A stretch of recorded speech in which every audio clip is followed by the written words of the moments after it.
Have you ever wanted to stagger class enrollment not by the family, but by classes or by age groups? I'm going to show you one way to do that.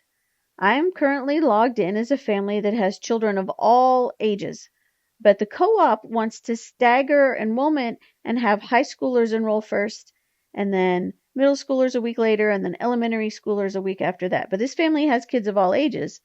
And so normally, once they're enabled according to the staggering pattern, they could enroll everybody. But let's look at what this family can do. If I go to the high school class page, I can see the classes, I can enroll my kids in them, everything is good. Now I'm going to visit the 3rd and 4th grade class page. I get an error. Well, it's not an error. It says that the page has been restricted. And when I click OK, I'm looped back to the home page.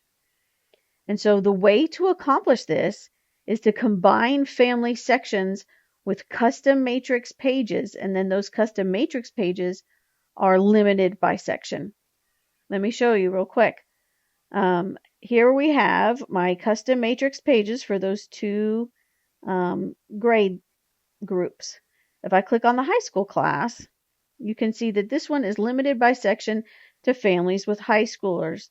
And the family that I was logged in as, they did have high schoolers, and so they are able to see this page. If I look at the second one, the 3rd and 4th grade custom widget page, this one is currently limited by section to my little dummy section here, and nobody is in that section. So nobody in my co-op can get to that page because the co-op wants to control enrollment to be later than the high school enrollment. Now, the way that they could then enable this is not a set it and forget it kind of scenario.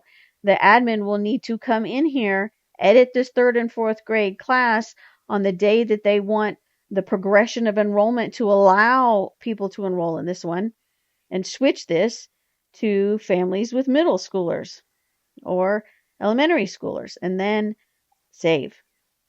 Let me show you quickly what the sections look like. If I go to the family sections, here you can see I have several sections for the group of kids, and then I also have the dummy section. And then these other ones were separated by the day that the co-op wants the high schoolers to be able to enroll in the middle schoolers, and etc.